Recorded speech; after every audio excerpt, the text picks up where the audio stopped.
Hey everyone, it is winter time, and I was going to say, look, the trees behind me have all dropped their leaves, and they haven't because they're fir trees, but generally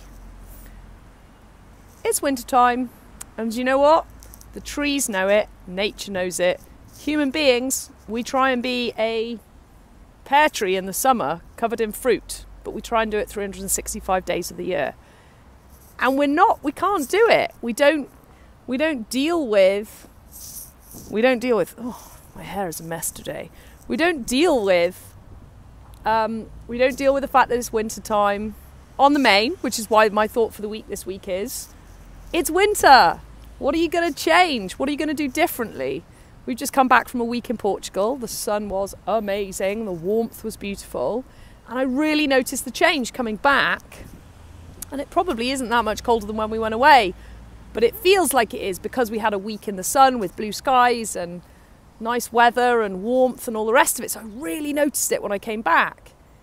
And so my thought for the week is, what are you going to do differently in the winter that you do in the summer? Are you going to work out differently? Are you going to eat soups instead of salad? Are you going to take more vitamin D? Are you going to have a health checkup? And when I say a health checkup, I don't mean the GP. I mean a health professional, like a naturopath or a functional medicine specialist, or, you know, someone that really deals with you holistically, not someone who asks you, you know, have you got some pain and here's a painkiller. And again, this isn't disrespecting the GPs out there. They have a place, but they're not who you go to when you want to just have a general, how can I be better? How can I be more well? What can I, you know, what symptoms have you been ignoring?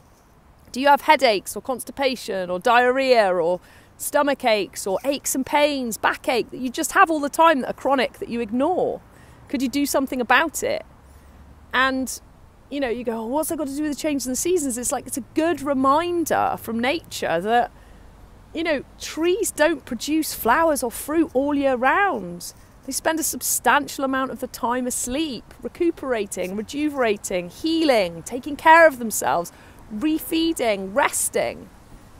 And it's a good reminder to do that at this time of year. Like, if we follow what nature does, because we are, by the way, animals, we kind of forget that. I think we spend so much time on computers that we think we're machines and that we can just keep going. We can't. Even machines don't keep going.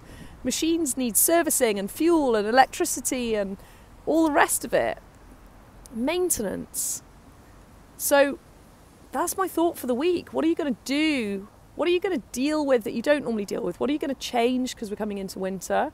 And what, if anything, if you've got any chronic symptoms, like I said, migraines, constipation, diarrhea, skin problems, stomach upsets, aches and pains, backache, you know, any kind of inflammation, what are you going to do about it that's different? Don't just keep putting up with it. Don't just keep being with it all the time like, oh, well, it's always there, so it's normal. It's not normal. Those symptoms aren't normal. Take this time to go into the winter to hibernate, to rest, to rejuvenate. Yeah, sure, keep working on your goals. And part of working on goals is rest, recuperation, relaxation, taking care of ourselves, making sure our bodies have got what we need so we can produce fruit in the summer. Big love. Let me know in the comments. Send me a private message if you don't want to share it publicly. What you're going to do, what you're going to change, what you're going to let go of for the winter, where are you going to give yourself a break, what symptom are you going to get checked out? Let me know. Commit to doing it.